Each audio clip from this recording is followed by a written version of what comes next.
your presence here or watching our program, Awakening with Brahma Kumaris. And Sister Shivani is the main speaker there, which you all must be not only watching but taking benefit. Our aim tonight is actually to create experience for all of you, not just listening. You had been listening, right? But also to see that you are awakened to what? Our two eyes are open,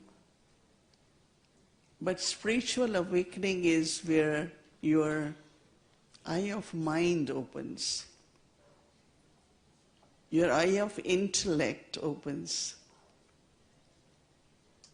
which sometimes the reference given is of third eye opens. So some people think maybe there is this location in the center of forehead which has a third eye, but actually it is your mind awakens to the call, spiritual call. And when that third eye opens, with these two eyes, we see everything outside the world, the real world. But when the third eye of mind, spiritual eye opens, then you're not seeing the world, but you start seeing your own self. These eyes you see outside, and with third eye you see inside. And a very beautiful experience begins when my third eye of knowledge, opens, and I'm able to see, connect with my true self and discover within me my innate qualities of love, of peace, of kindness, of compassion, of generosity. Feel it for a moment, feel it. That when I'm seeing my own self as this light, as this pure energy. And then when that third eye is open, I look around. What I'm seeing, everyone as every being like myself, as I am a being of light and pure energy, all of us are same. So this feeling of this connectedness, not because we all live in Long Island or New York or in United States, but this eternal relationship of love and peace. We start connecting ourselves from there. Even if person within the family or anywhere else might not be that peaceful or gets angry or upset very quickly, doesn't matter.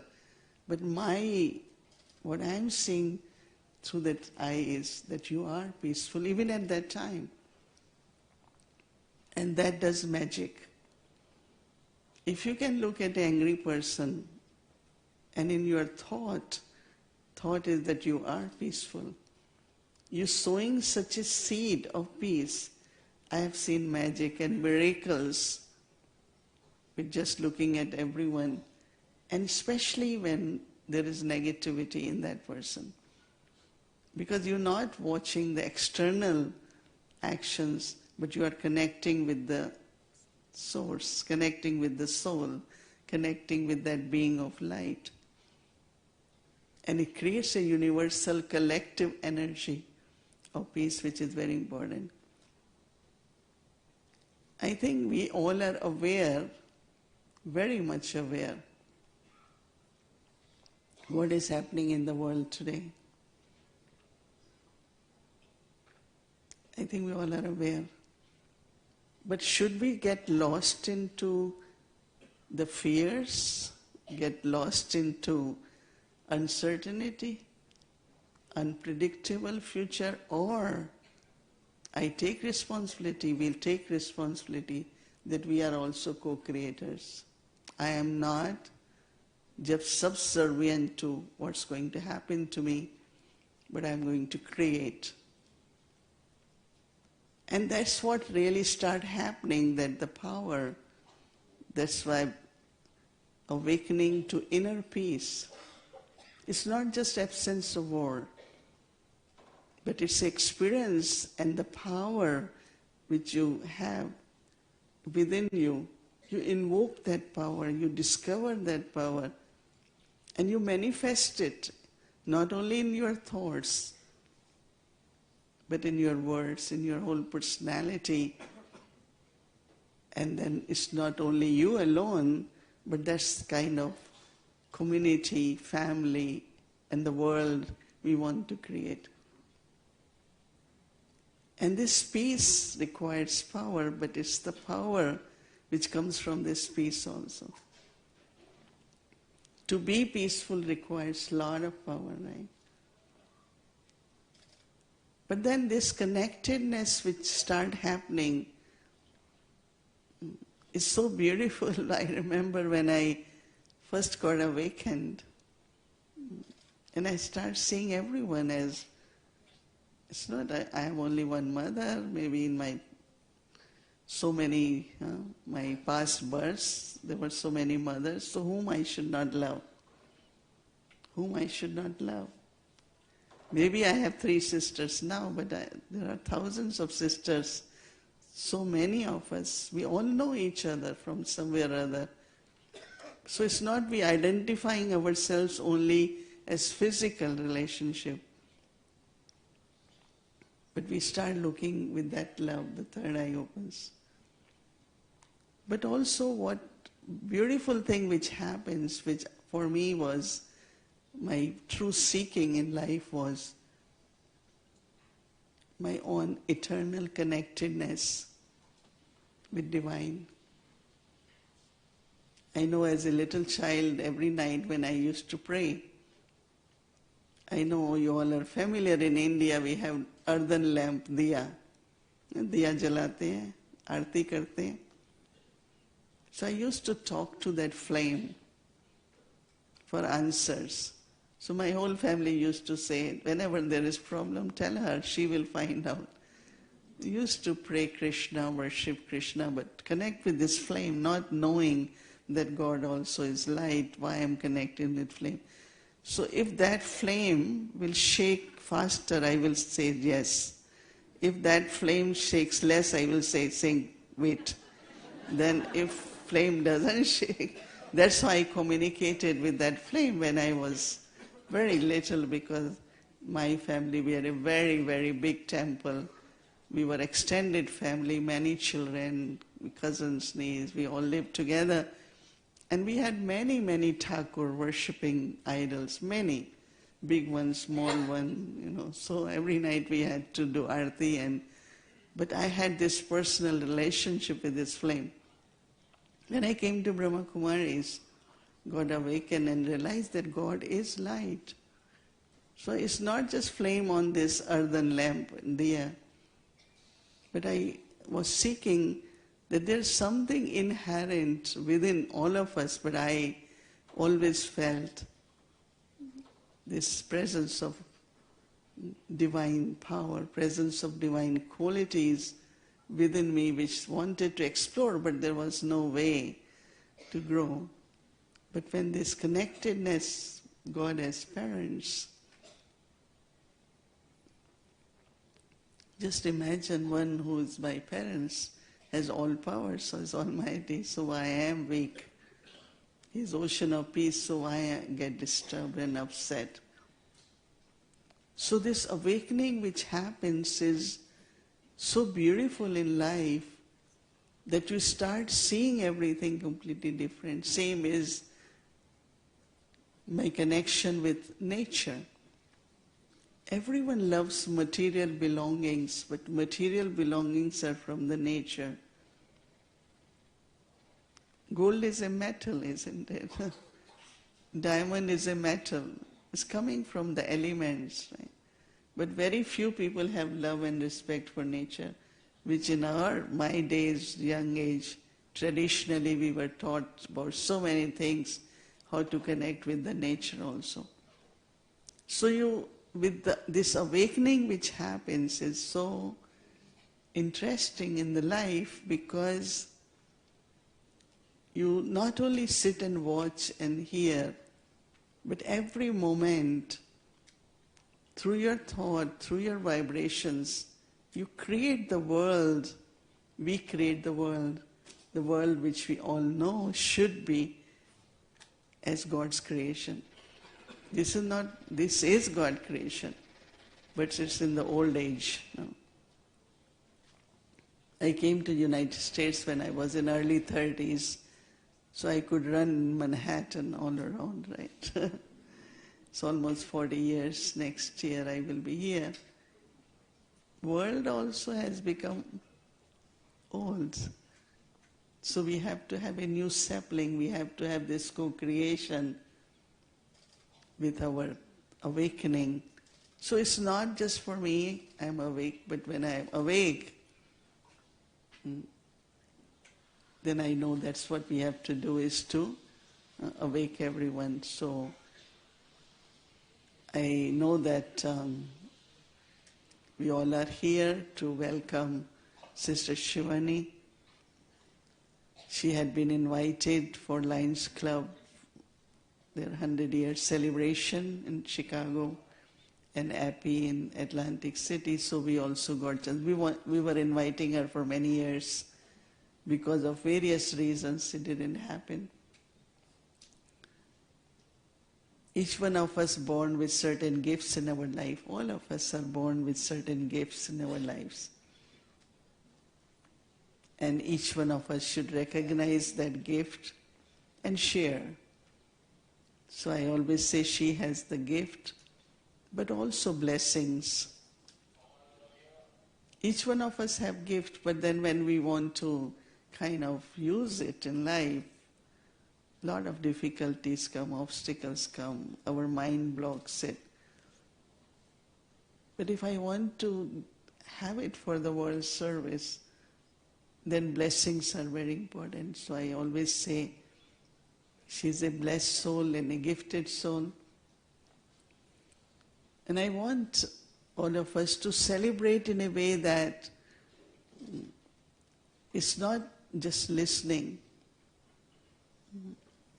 Recently I had a very new spiritual discovery. I was practicing some kind of silence, and I realized that how much silence increases capacity to listen as one should be listening. Because we listen through these ears, but maybe sometimes not through mind, doesn't make deeper sense or awaken that wisdom within us. So a lot of small practices help us, and I'm sure that after listening to Sister Shivani, in your life also you will see how, in a very simple way, you will integrate some of the spiritual practices, maybe for yourself, for peace, for love. Not only in the morning, evening, sitting in meditation, but with every thought, every word, every action. Integrate these qualities because they are my innate qualities.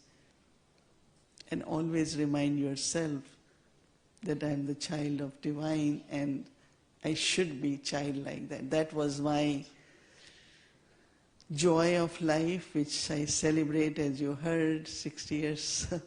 Had been as a teenager. I was 11 years old when I first saw Brahma Kumaris, and I said, wow, that's amazing. And since then, we had been on the journey, and especially New York was a big experience, coming to New York in Elmhurst, and how our journey went on, and we got affiliated to UN, and we have a lot of things happening, and it's definitely the blessings of God, but the cooperation of each one of you. Thank you. Om Shanti.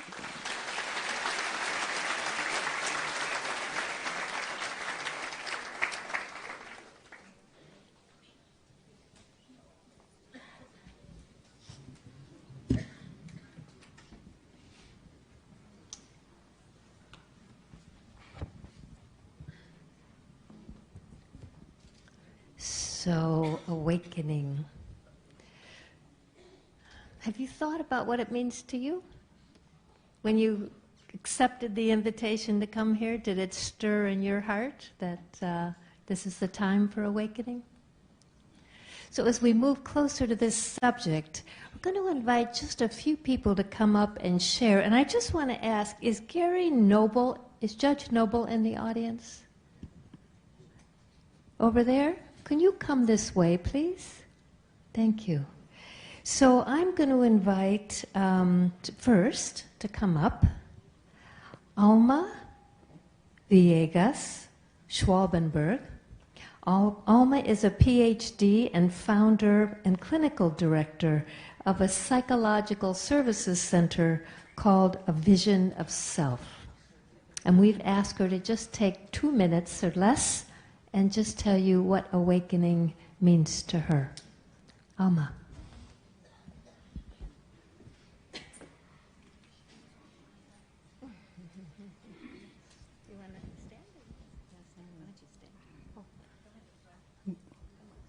Okay, good evening, everyone.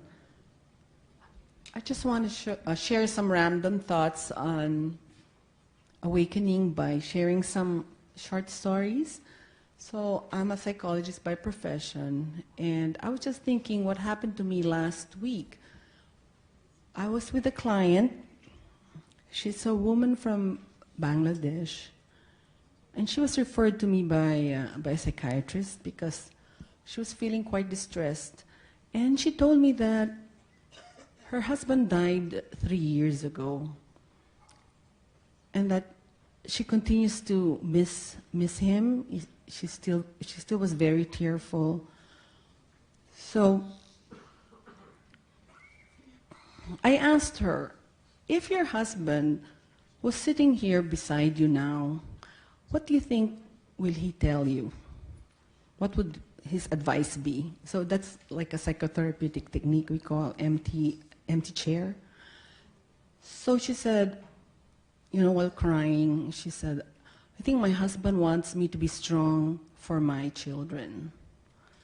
And after that encounter, she felt quite relieved. And the reason why I'm telling you this story is I learned so much from my clients, and I realized that awakening is a shift of mindset which occurred in that event. I learned so much from my clients that I realized that I myself get reawakened by their experiences. And from that story, my thoughts on awakening is that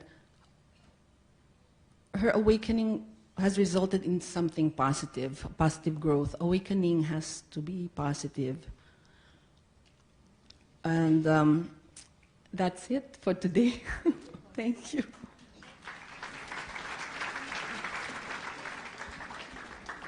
Thank you for those thoughts, Alma.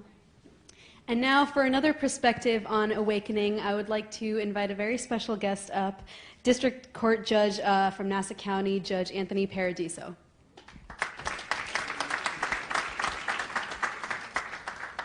Thank you, Riti. I would like to thank my host, Virinder Bala, for the invite. He's always watching out for my spiritual well-being. Thank you. I am sure that our spiritual leaders here today, Sister Shivani and Sister Mohini among them, would agree that sitting in judgment of others is hardly the preferred path to inner awareness, but it is something that jurists like my friend Gary Noble and I do every day. We're called upon to do so in order to prevent civil unrest and maintain a peaceful society. It's something that we don't take lightly. It's a civic responsibility that we carry out in a solemn fashion. One thing I've learned as a judge over the course of the last 12 years is that as much as we'd like for all the answers that we're asked to consider, all the problems that are posed to us, as much as we'd like to think that there is a simple yes or no, or that any issue requires a black or white response, that the world is full of gray. There's a lot of gray out there. And I think that acknowledging that as a judge is something that we have to do every day. You don't always get, the litigants who appear before us don't always get the answer they want because it's not as simple as yes or no, light or dark, black or white. You have to consider all the shades in between. And that's something that judges are called upon to do. And in my own life, as a result of acknowledging the fact that there is much less certainty than we'd like, it has helped to inform me as an individual of the fact that in your own life there's a lot of gray. You can't always expect the outcome in a particular situation to go one way. You can't always expect the people that come to you into your life to behave a certain way in every situation, because just as in a case, a situation will call for a different response depending upon the circumstances. That's true when you're dealing with people in your lives as well. And the acceptance that I've learned through the fact that I've had to judge other people for the last 12 years has really helped me to be more patient, more understanding, and more compassionate with the people in my lives, because I realize that you can't always pass judgment on the people in your lives and the circumstances that are presented to you in a way that requires a yes or no answer. Very often you have to consider the shades in between in order to do what is right in any given situation. And that's certainly true in your personal relationships as well. And coming to the conclusion that there is a lot of gray in life and there is a lot of uncertainty has made me a more aware person in my dealings with people that I interact with. And I'm still learning to be more aware of those around me, and I'm hoping that my association with all of you will continue to inform me in that regard so that I can become that much more aware. So thank you very much for this opportunity.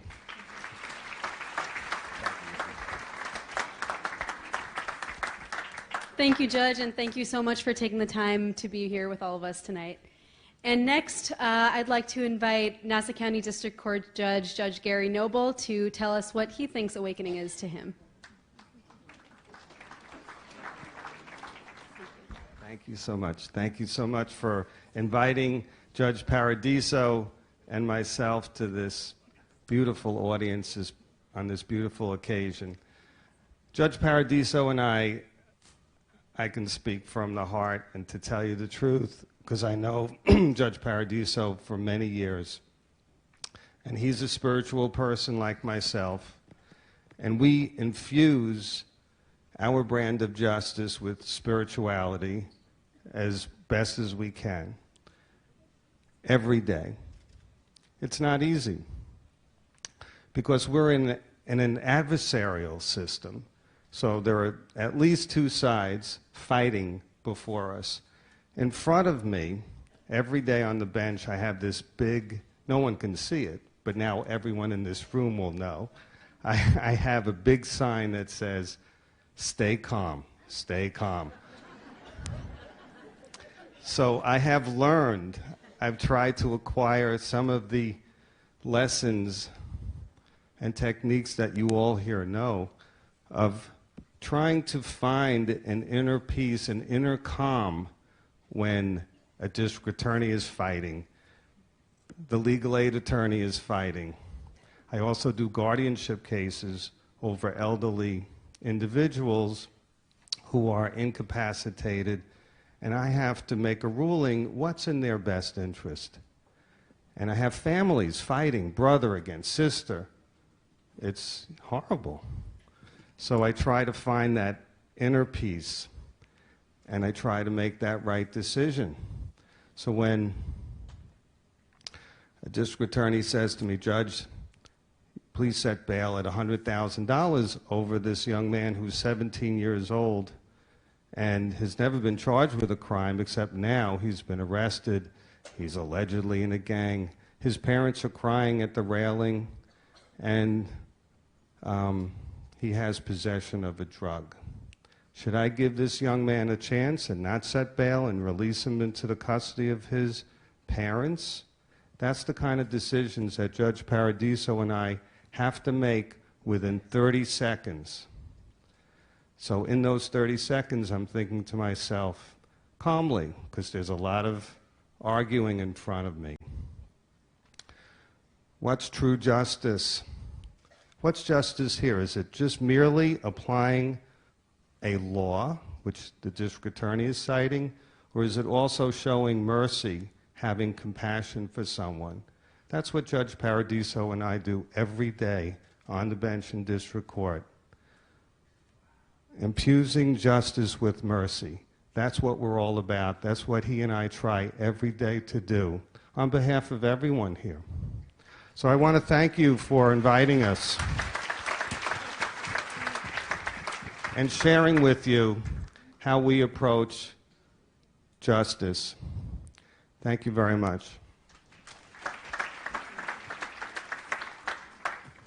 Thank you for that very unique perspective. And another round of applause for Judge Paradiso and Judge Noble. Thanks so much for being here with us. So this is so practical, isn't it? I mean, it's really quite grounded, this business of awakening. So our final person I want to invite up is Carmen Palmer. Carmen is a retired registered nurse. She's also a Raj Yoga meditation teacher, and she coordinates the Point of Life Foundation. So, Carmen.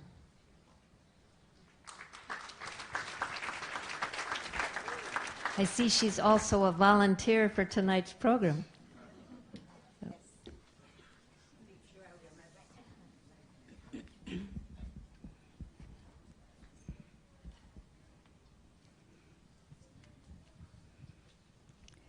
Good evening, everyone. It's a real pleasure to be a part of this very beautiful gathering and to share in this really beautiful experience. And most of all, to be a part of the gathering to welcome our very special guest who's visiting with us from India, Sister Shivani, for the first time. And of course,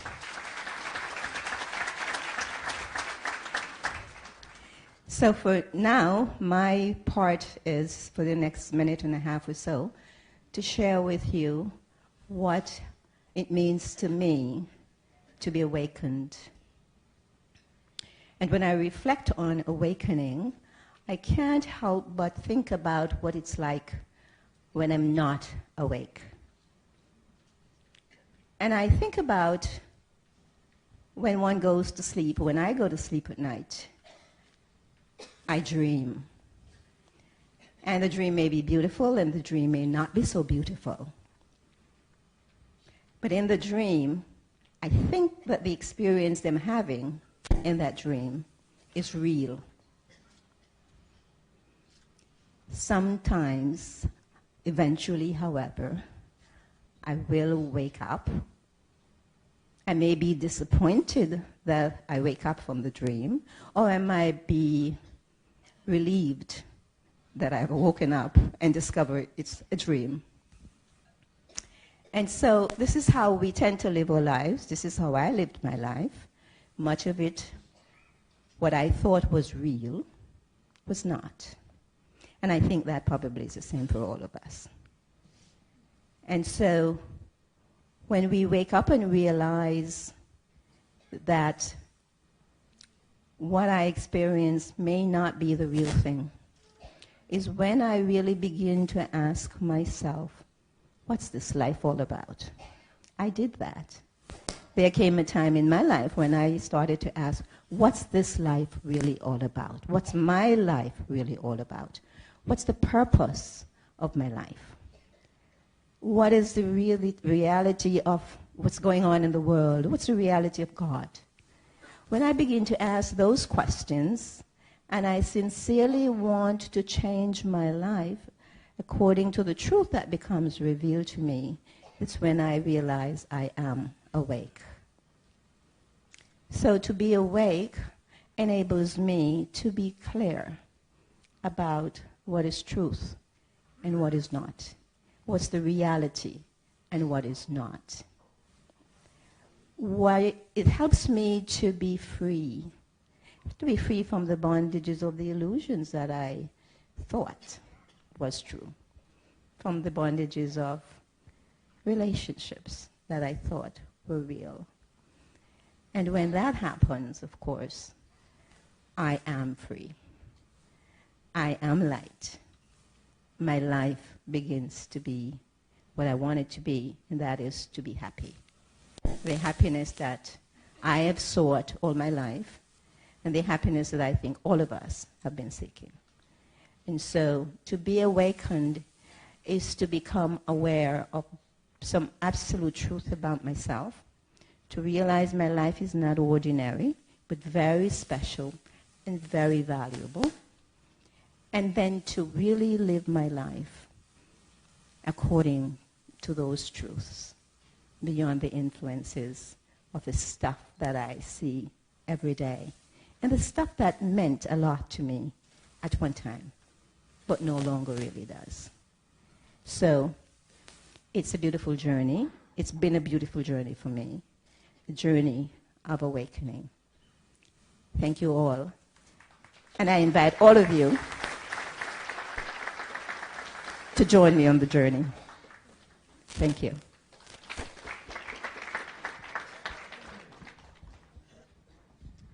So, before we have Sister Shivani come, we're going to have two songs. I'm going to invite Elizabeth Padilla to come on stage.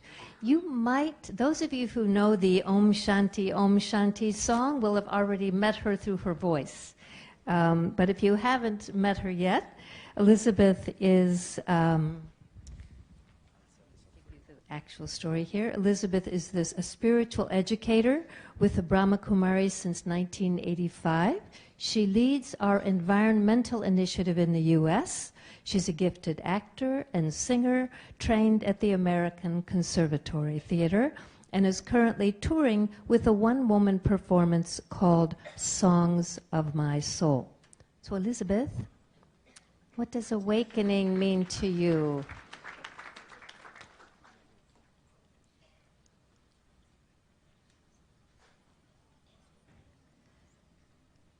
Elizabeth, what's going on here?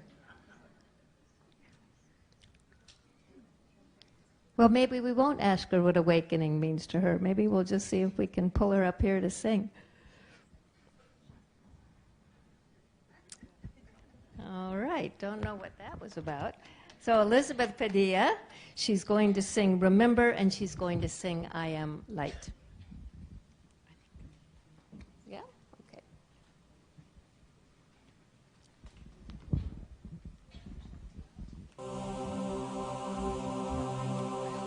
Woo! Okay.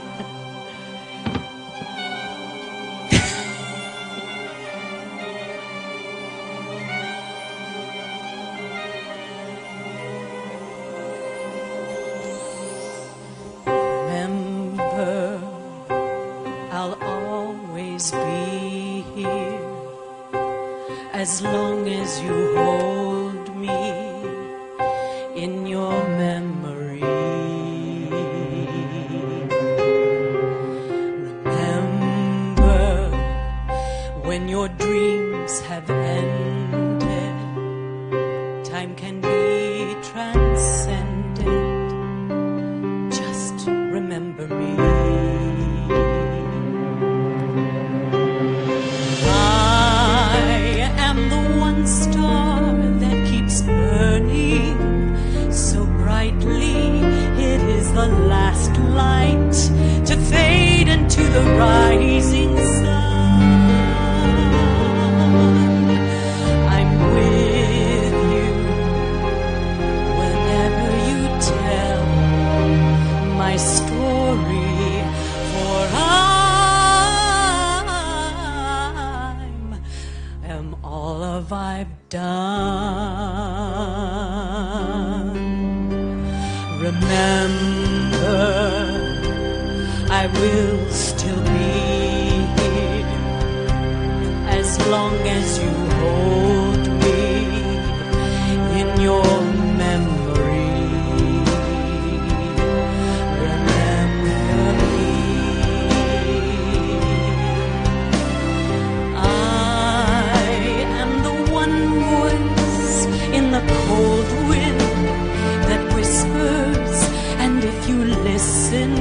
you'll hear me call across the sky. I'm with you whenever you tell my story, for I will never die.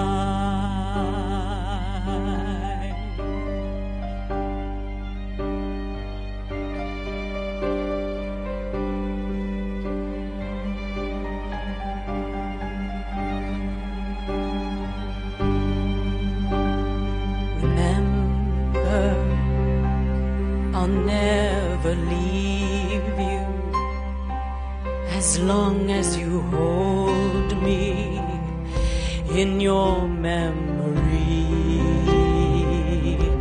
Remember me. Remember, I'll always be here as long as you hold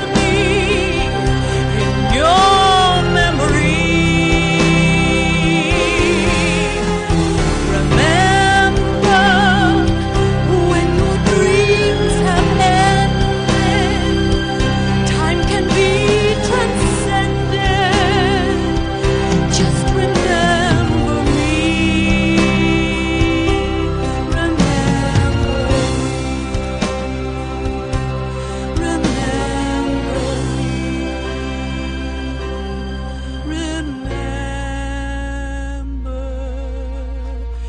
me.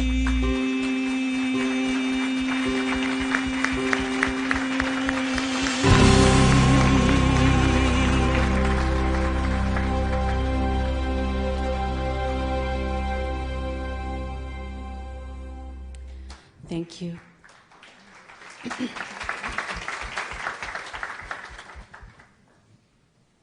I would like to ask Shivani to come onto the stage, or were you going to introduce officially? Yeah. I was told to invite Shivani onto the stage. And while she makes her way, I'll just share one little thought. Oh, never mind.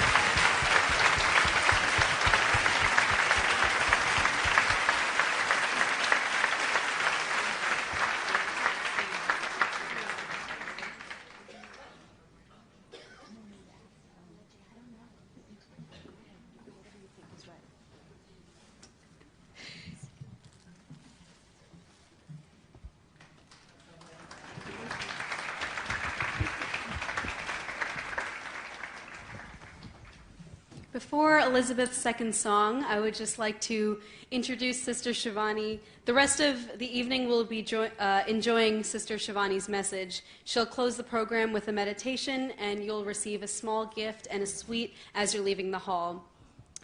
It's my honor and my pleasure to introduce Sister Shivani, a world-renowned student and teacher of Raj Yoga meditation. An engineer by profession, Sister Shivani presents a logical yet comfortable way of adopting spirituality. Her TV program on practical spirituality, Awakening with the Brahmakumaris, airs in over 160 countries over 5 continents. Her YouTube channel has over 33 million views and hosts over 160,000 subscribers.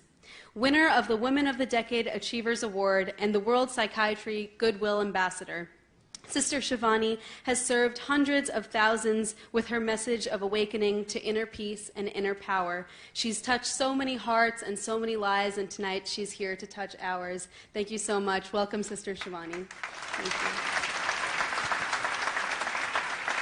you. And now Elizabeth's second song.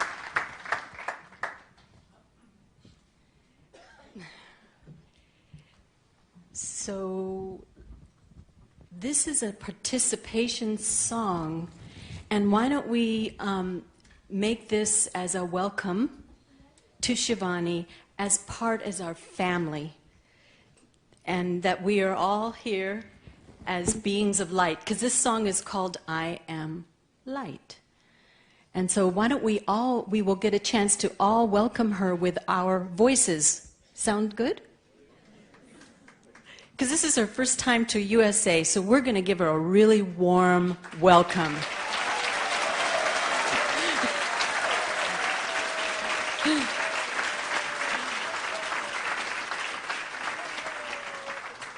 Maestro.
My family did.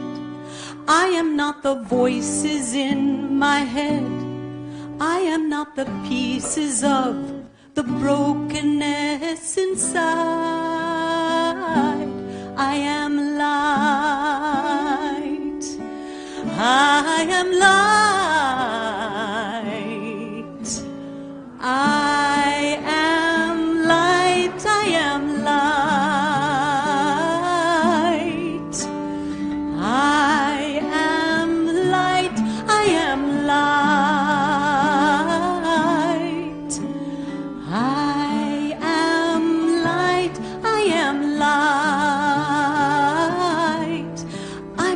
Mistakes that I have made. I am not the pain that I hold inside. I am not the pieces of the dream I left behind. I am light. I am light. I am light. I am light.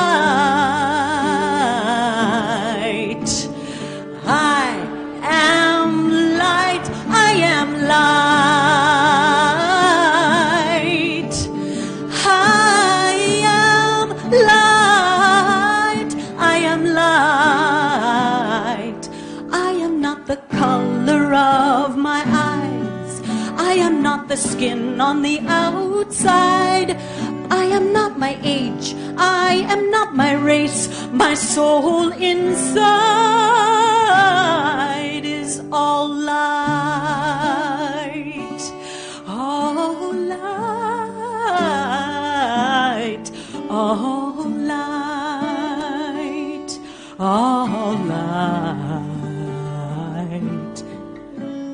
I am light. I am light. Brothers, I am light. I am light.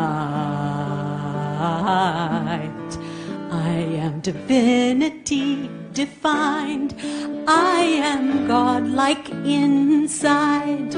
I am a star, a piece of it all. I am light. Thank you.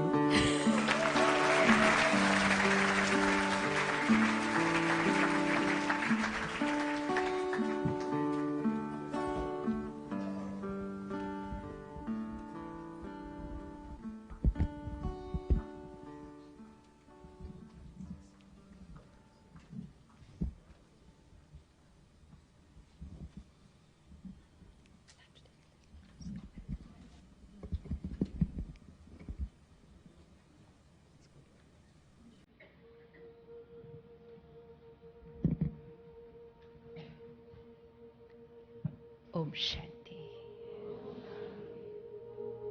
A minute of silence, reflecting on our quality of life. inner peace, inner power. Let's just see what this word means to us. Just look at your own life, only your life. What would it mean to use inner peace, inner power in my life? Scene after scene. Scene may not be the way I want it to be. People may not be the way I want them to be.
We all want to experience peace, and we all want power.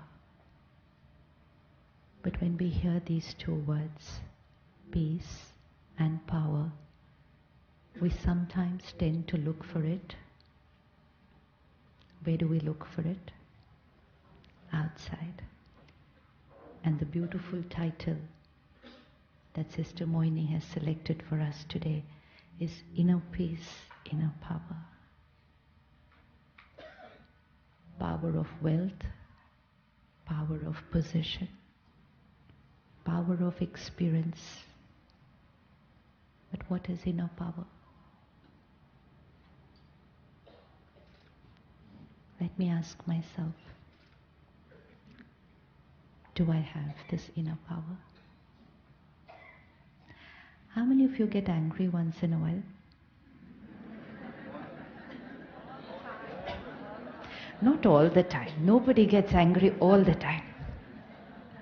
Nobody gets angry all the time. How many on an average once a day? And anger in different forms. It could be subtle, just in my mind. It could be a little irritation. It could be a little louder words. And sometimes it can even come out in my actions. Sometimes it could just be the way I look at someone.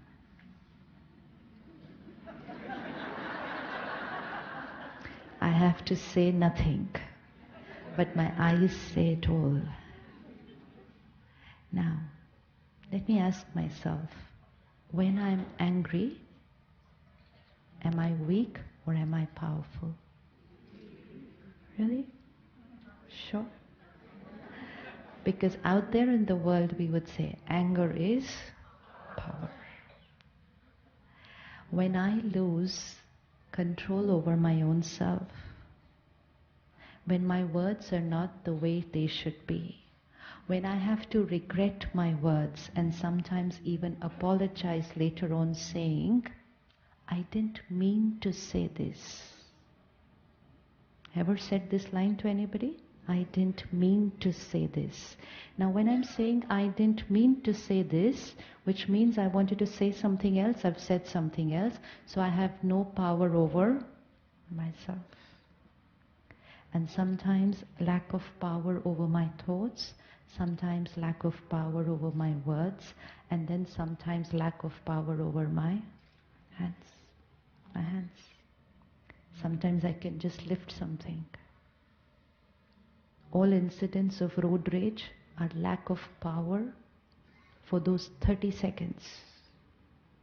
But I lost control over my mind, my words, my hands. It's natural to get angry, right?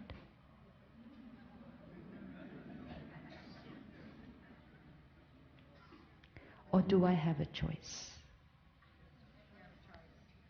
Do I get angry, I create anger, or I choose to get angry? How many of you choose and then get angry?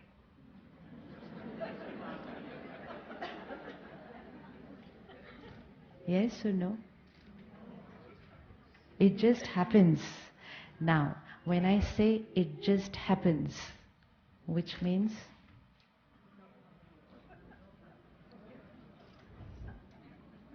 it just happens. Think. Awakening is this.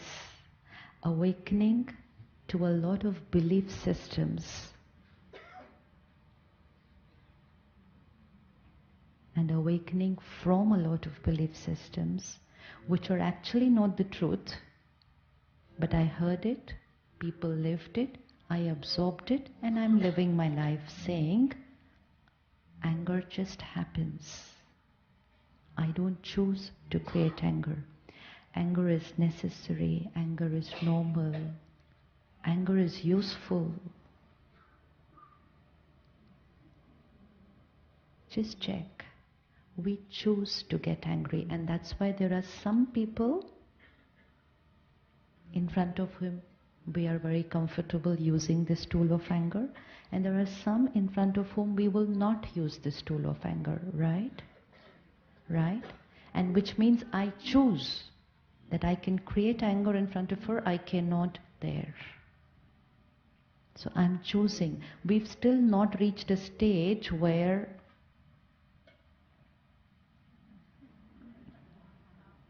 we've not reached that stage where it's just happening. We are consciously choosing when, where, with whom, how much, for how long.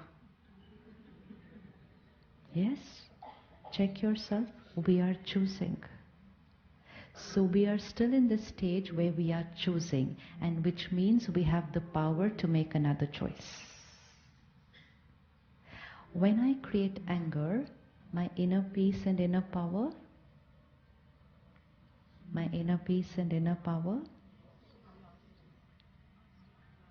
lost? Simple. Who gets affected more? The one who creates anger or the one who's consuming the anger? Acha? Sure. Both. Okay. Who's getting affected more? Emotionally, physically? Visualize a scene. Which side are you? Here or here? Which side? The one who's creating the anger. Let's change the vocabulary. We're not getting angry, we're creating anger. Because once I understand I'm creating anger, then I tell myself I also have the choice of creating something else. I have the choice of what I am creating. So here is one, creating the anger. Here is the other, for whom it is being created. Who's getting affected more? Creator? But it was supposed to happen for this person. But it's affecting this person. Over a period of time can create a very powerful immunity system. Can. Especially people with whom you're working, and over a period of time they're used to your patterns, and you can get angry and they can just look there and say, okay, next 5-10 minutes. And they can smile at each other and say, it's okay. So they are not allowing that anger to affect them. The one for whom it is being created has a choice whether to take it or not to take it. If I shout at you here, you have a choice whether to get disturbed, whether to get hurt, whether to shout back, whether to start crying, and whether to not get affected at all. So many options. Who has all these options? She has all these options. But I, the creator, whether I get affected or no, I don't have an option. Because I have created that energy. And so it's here and it's here. She has an option how much to absorb it.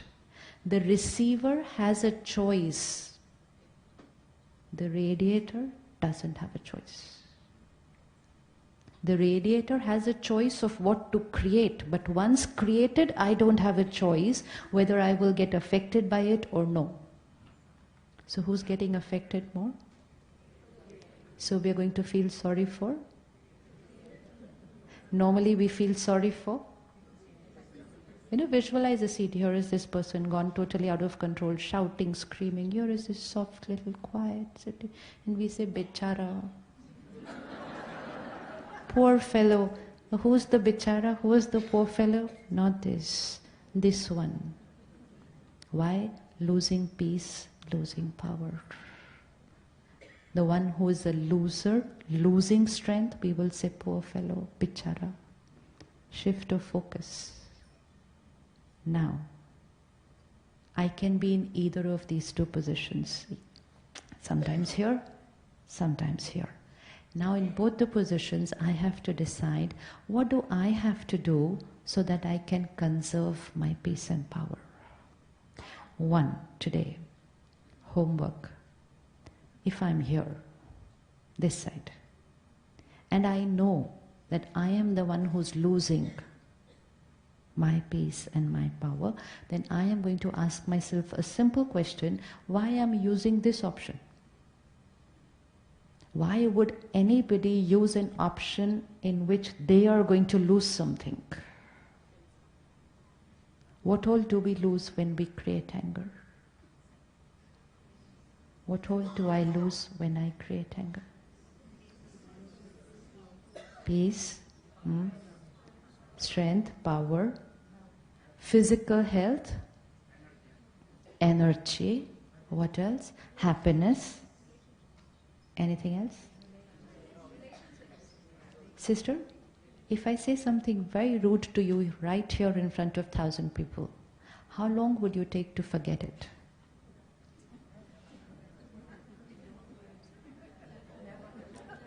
Never. Now this is where it's getting risky. I may create the anger for just 30 seconds or a minute or two. So I feel I've depleted my inner power only for a minute or two, because I just shouted at her for a minute and then I'm fine. So I depleted power for a minute. So battery went here. She says, I don't plan to forget it for a lifetime. Now, if she doesn't plan to forget the wound that gets created today for a lifetime, so every time she's going to think about me, quality of energy, quality of energy. Every time she talks to somebody about me, and so then I'm not receiving those painful and negative vibrations just from her, but I'm going to receive it from everyone to whom she talks about me. And so she goes and tells her, do you know what? This is the way she spoke to me today. And she says, oh, she's like this only. So these are all the blessings that I get from people. Now just visualize. If one person only keeps sending me negative energy, what will happen to this battery? And then one more, and then one more, and then one more.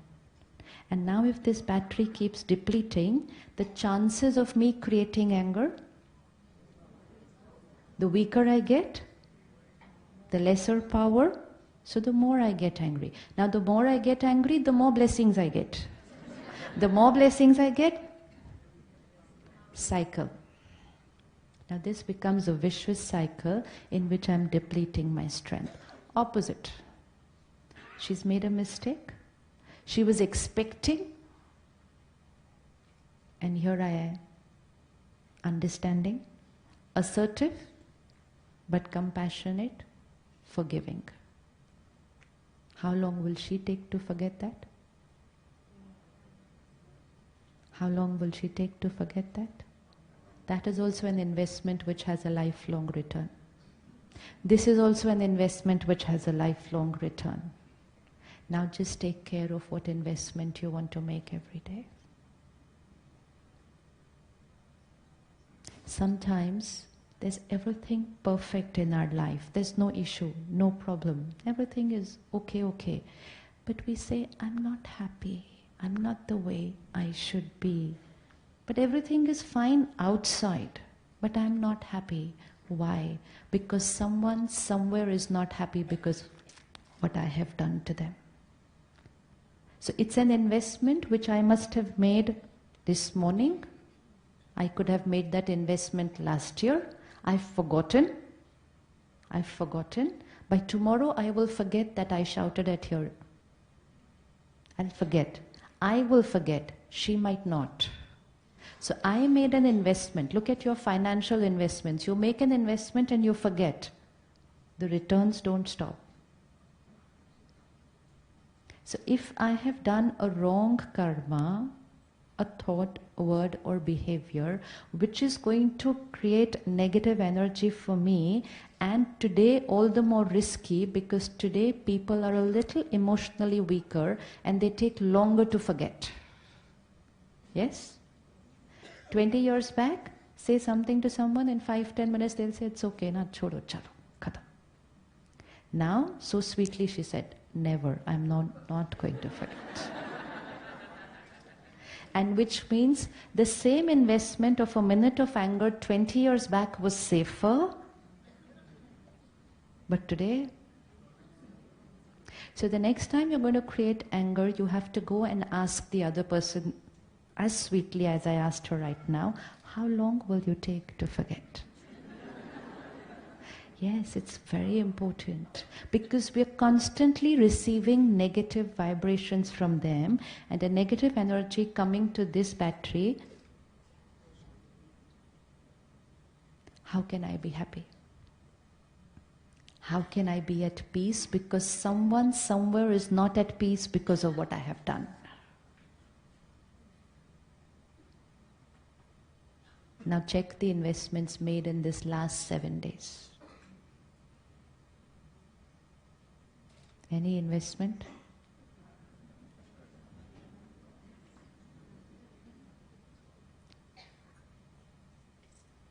People are a little emotionally weaker than what we used to be before. And so time has come for us to change our way of living. And awakening means changing the way of thinking, being, behaving, living. Anger is a weapon which was never good for us, but it cannot be used anymore at all. It cannot be used if we want to be happy. Why do we get angry? Why do we get angry? Why do we get angry?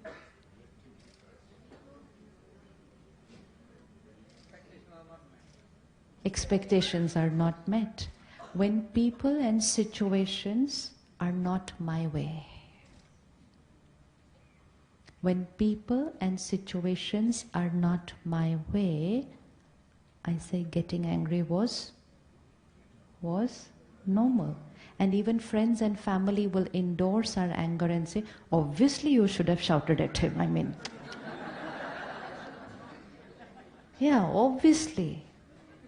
So it's very obvious to get hurt. It's very obvious to get angry. There's no option today in our vocabulary. So when people and situations are not my way, I believed, and society believed, that getting angry is natural. What is reality? Is it possible that tomorrow every situation and person will be my way?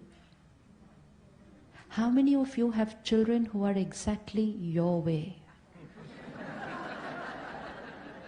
No. And so shouldn't we awaken to this reality that if my children cannot be my way, how is it that I expect everyone outside to be my way? And so, people and situations being my way is not always possible. Now look at the programming that I've done here, saying when people and situations are not my way, getting irritated or angry is natural. Now I know that people and situations will not always be my way. So is my programming right? It's like saying, if this paper is white, then I will get upset. So I've done my programming here. We know once the programming is done, the program will always respond that way. So if I create a programming here, if this paper is white, I will get upset. My mind says yes. And so every time the paper is white, the programming goes and I get upset. Now today we are saying, but paper is going to be white. And so which means, what have I done?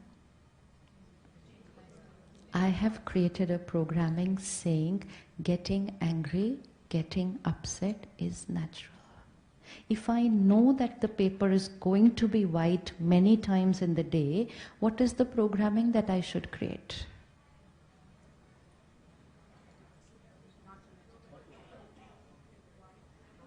What is the programming that I should create? I know that the paper is going to be white many times in the day.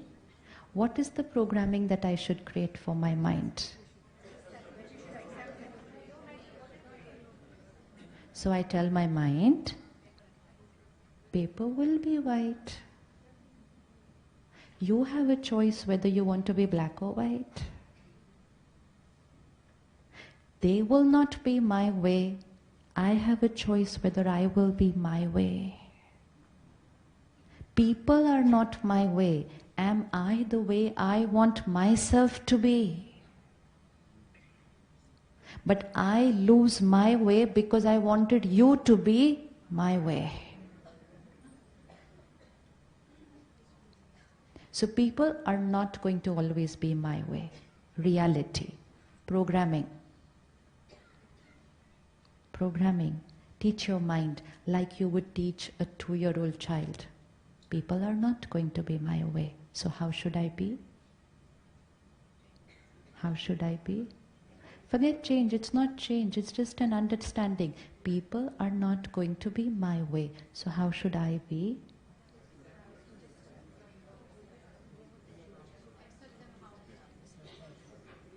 How should I be? And accept it means let anyone do anything? No. So accept it means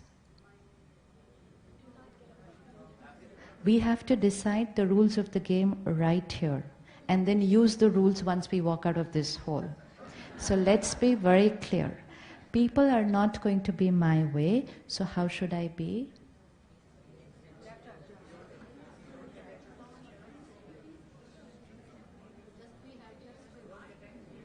Here, I know that you are not going to be my way, but I am not going to get disturbed because you are not my way. Because I have given up the expectation that you should be my way. Because I have understood that you cannot be my way. Because I know that you will be your way. How many of you have seen Awakening on television? And how many of you have met the Brahma Kumaris before? And do you know we wear white? Do you know what I was expecting? That all of you would wear white and come today.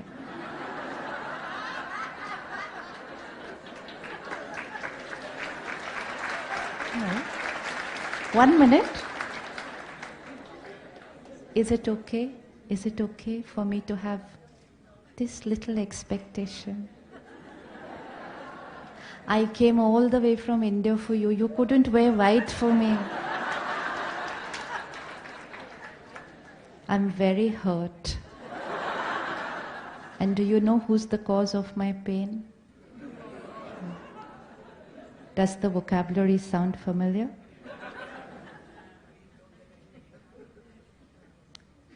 I just expected only this much, that you would wear white. Was it too big an expectation? No? And look at what all you are wearing, blue, black, brown. This is how we talk. This is how this mind talks. What did I ask for? I only asked for this much. Sister, why did you not wear white? Let's see why people are not able to meet our expectations. Why did you not wear white?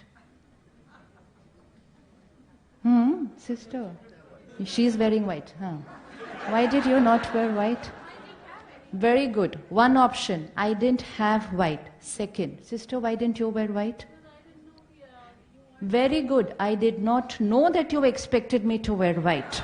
Second option, sister, आपने white क्यों नहीं पहना? Very good. I couldn't find white. Any other answer? Why did you not wear white? Very good. Most important, I don't like white. Now, the way you are laughing here, similarly you will have to laugh when people don't meet your expectations. Why no? This is how it will have to be. And the expectation that I have is very, very small compared to the expectations you have from people around me. I only expected a dress. You are expecting miracles from people around you. Wearing a dress is a simple thing. Anybody could have worn white. It's not too much of an expectation. Something which is right for us, we easily expect other people to be the same way. Because what's right for us, we feel that is the right way. And so what's right for me should be right for everyone else. So whatever is right for me, I expect everyone to be that way. And when people are not according to my expectations, then I say getting angry, getting hurt, getting upset, feeling rejected, everything natural. And we got so many options. And if we would have to take it further, we would have 10 more options why we have not worn white. Yes. So if we just take back this scene and the way you all so sweetly accepted it, why should we wear white? Similarly accept it when the other person is not the way you want them to be. If we can be different in terms of choices of the color we wear, what about us being different in terms of our personality traits, our nature? How can people be the way we want them to be? How many of you like these flowers? Pretty? I don't like them at all.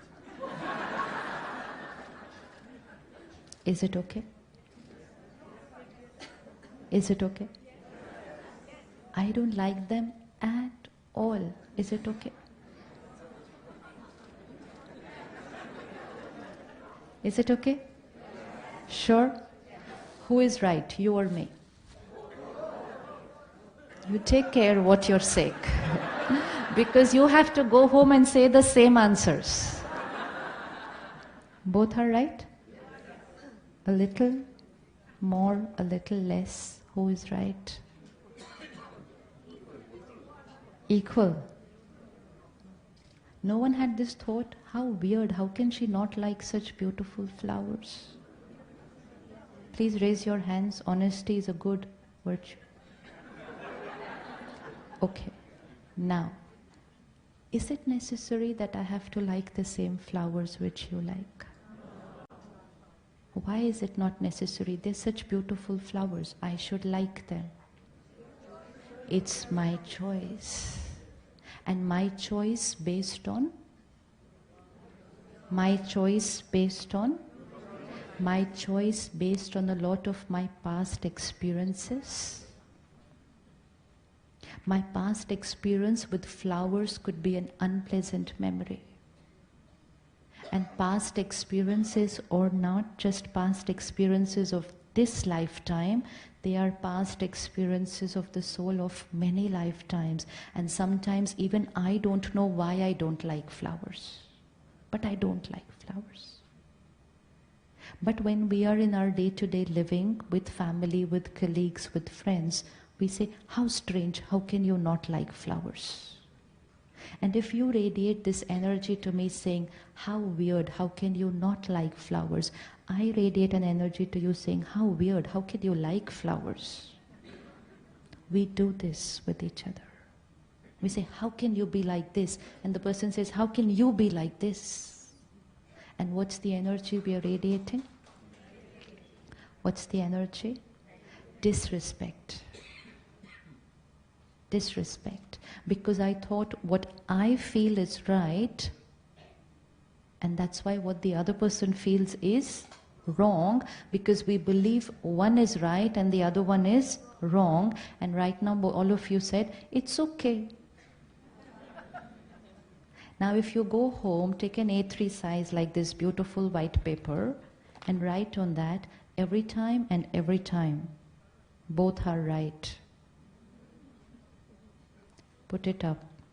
Like Brother Soup sweetly said, stay calm, right there. Similarly, right there, always and always and always. Perspectives different. Opinion different. Not right and wrong. Different. And who is right out of the two? Can you imagine, create a scene, husband and wife, different opinion. Parent and child, different opinion, but radiating that energy that both of us are right, but different. What will happen? Both of us are right, but different. So we will be different, the opinion will be different, but the energy will be respect. And when the energy is respect, we may never agree with the other person's opinion, but we respect each other. Because we say, your opinion is different from me, but it's right for you, not for me. Like, white is right for me, but it's right for me. Blue, black, red, green is right for you. You will never wear white, I will never wear blue, red, but we can live together. Possible? Yes? But accepting that this color is right for you, this color is right for me. We'll never wear the same color, but we respect each other's choices. If we can start respecting each other's choices in colors, we will have to start respecting each other's choices in who they are as a person. And then say, we are different, not right and wrong. Because once we say we are different, we're creating the energy of respect. And once there's an energy of respect, everything else can take care of after that. If I create this thought, how can you wear blue, black, red? You're wrong. So what's the energy I'm going to get from there? How boring wearing white every day. No color in your life. See the energy we're giving each other. You are wrong, but we are family, we love each other. I love you, but you are wrong.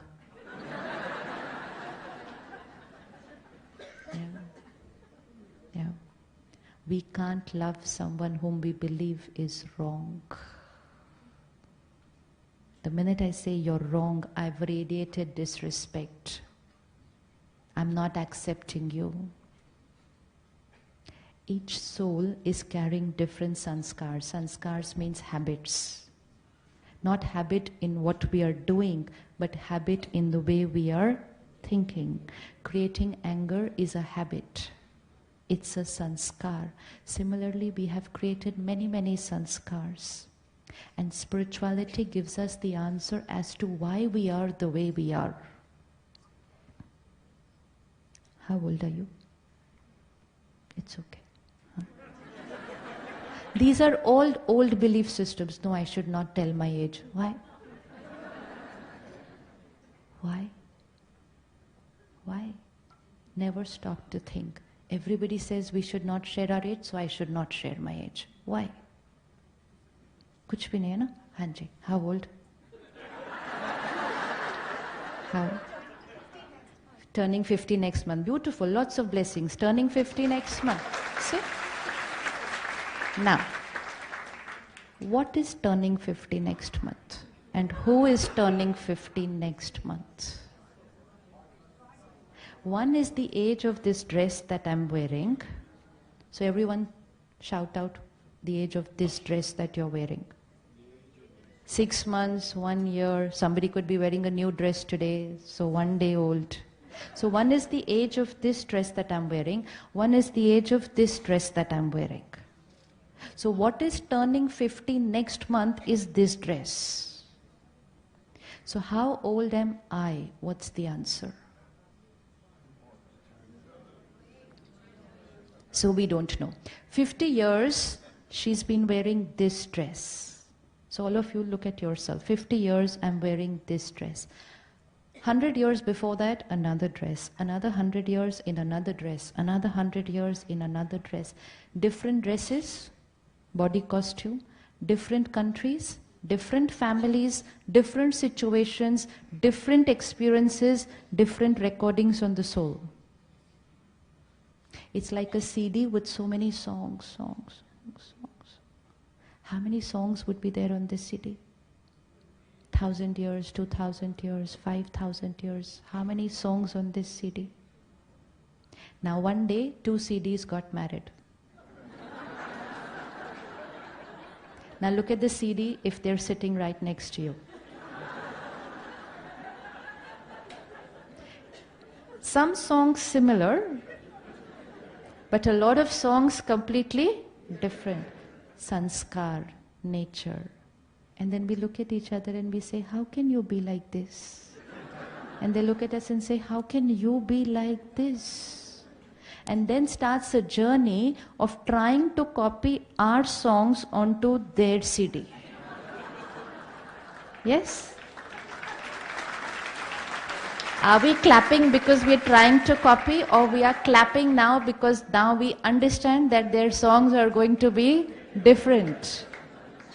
Now, while we are trying to do this copying onto each other's CD, in a year or two, a third CD comes into our house. And 9 months, both of us waited thinking it's going to be a blank CD. Yes.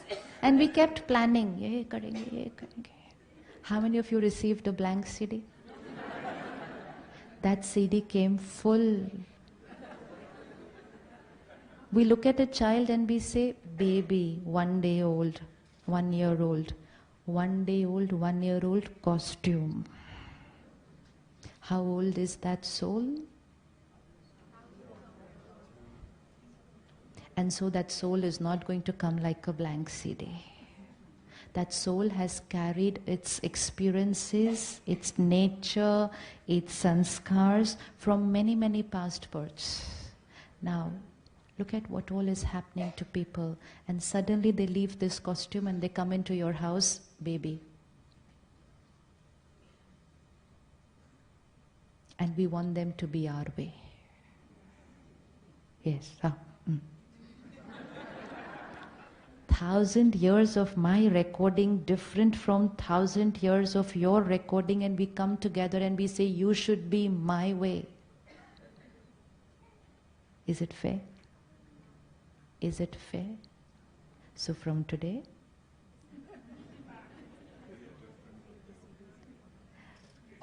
expectation is natural, is what we believed. And which means we believed that every CD should have the same songs. And now we understand that it's not possible for every CD to have Same songs. So what is natural? Expectation or two words. Expectation, second word, acceptance. So what is natural? What is natural? Acceptance is natural. That I understand this soul, this CD, many births, many experiences, different nature. Knowledge, information, wisdom, understand. Now would I expect them to have the same sanskars as me? No. I accept that they will have different sanskars. There was a family who came to our center last week, and they have a 5-year-old son who fears water. And the mother is a very good swimmer, the father is a national level swimmer. So obviously both of them had planned.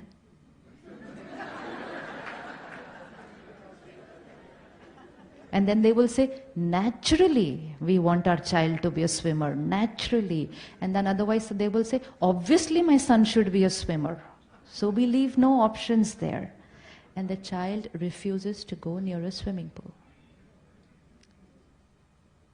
And then the mother said, you know what I did last Sunday? I prepared him the entire morning. Today we are going swimming. Today we are going swimming. Today we are going swimming. And then at 4 o'clock when we reached the pool, he went up to there and then he ran away. She said, I got so angry and took him there, gave him and put him in the pool.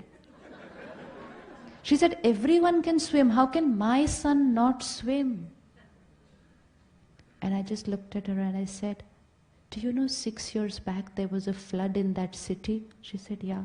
I said, this soul left the body in that flood. She looked at me and she says, you can see all these things? I said, yes. But you know what happened? In 30 seconds, she said, obviously he will fear water then. I said, yes, obviously. Understanding, knowledge will shift the way we look at people, the way we think about people, and the way we start accepting people. Because if we don't have this knowledge, we are criticizing people for who they are. We criticize our children sometimes. We nag them for who they are. And even more risky, we compare them with their siblings or with other children, with a completely different CD who has carried completely different songs of 1,000 birds, and we say, look at him, if he can do it, why can't you? These are very little things which we call natural, but which deplete inner power. Now look at this 5-year-old boy, already in pain, because of his past experiences, power depleted, comes into this new family and is getting criticized for this sanskar. What will happen to the battery? So instead of helping the child to overcome that sanskar, we are criticizing the child for that sanskar. Why? Because we are not using this knowledge. Soul on a journey, lot of sanskars. I accept them as they are. So what is natural? Expectation. What is natural? Expectation. Expectation will deplete inner power. Acceptance will increase inner power. My inner power and their inner power whom I am accepting. Acceptance can shift things completely. We had gone to somebody's place and the brother was doing meditation, and then he got very disturbed and he came out and he said, whenever I sit for meditation, my wife finds that time to talk to her sister on the phone. And I said, brother, you just finished meditation. No, but why does she have to talk at that time on the phone? And in India, like we have, bhaji wala, the vendor, they were going there on the road and shouting, selling whatever they have to sell. I said, what about this noise? He said, which noise? I said, this noise. He said, which noise? He couldn't hear that. I said, this person selling his product is shouting louder than your wife talking on the phone. He said, but he has to do that. That's his work. What's the difference between the two? I have accepted that noise. Here I'm expecting her to be silent. Where I expect, I get disturbed. Where I accept, it has no effect on me. It's not about the volume of the people talking. It's about what my mind talks when I'm listening to them talking. People will not be our way. So now look at everyone around you. Choose one person right now. Right now. One soul, close family, friends, whose one habit disturbs me. I'm making it easy for you. Only one person and one habit. Selected? Selected? Selected? Look at them here, right now. Compassion for the soul. Compassion for that soul.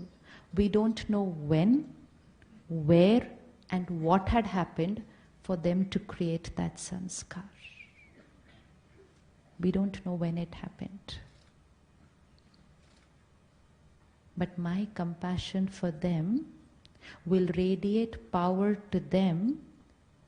My power will empower them, and when they get empowered, they will change that sanskar. What Sister Moini shared with us, it was a very beautiful thing. I don't know whether you've caught it. She said, if somebody is getting angry, create a thought, peaceful soul. Easy? Easy. Someone's shouting at you, create a thought, beautiful, peaceful soul. Easy? Very easy. Very easy. And what will happen if I create that thought at that time? Visualize. Here she is, family, shouting at me, and I create a thought, peaceful soul. What happens? First, just by creating this thought, peaceful soul, I've protected myself. I've protected myself, which means for a negative, I'm not creating a negative. So if for a negative, I'm creating a positive, I don't allow the negative to affect me. So I protect myself. Second, the thought that I'm sending to her, peaceful soul, what will it do to her? Increases her power and then allows her to heal her anger. But she's not a peaceful soul, she's an angry soul. How should I create a thought, peaceful soul? How do I do it? I will not create a thought of what I see in her today. I will create a thought of how I want her to be. And when I create that thought for her, it's a blessing that I am radiating to her. You are a peaceful soul, and that blessing will become a reality for her. But if I see her creating anger and I create a thought, so what do I do to her inner power? So she's already depleted, and I create 50 thoughts for her. She's always like this, always shouting at people. She will never change. Blessing, you will never change. We have the power to deplete others. We have the power to empower others. Make a choice. Make a choice. We have the power to increase the strength of our families emotionally and thereby increase our strength. We have the power to deplete our strength and deplete them. So the first step would be accepting her anger, understanding that sometimes, somewhere, something has happened because of which she's carrying this behavior.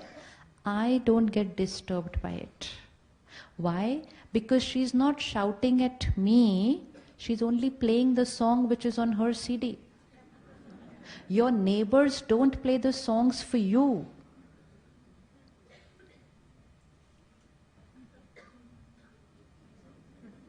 They play the songs for, and most important, they play the songs which they have on their CD. They're not doing it for us. People are not playing their sanskars, their behaviors for us. They are playing that because that is what they have on their CD. If somebody has a sanskar of anger, what should we expect from them? But why do we get hurt? We say, you shouted at me. You spoke this way to me. That's when I get hurt. It's not to me. It is because she has that song. She's playing that song. What's my role as family and friends? Help her to change the song. Help her to change that song. And thereby protect my song. Otherwise, very soon, I have started creating a song of anger. So acceptance is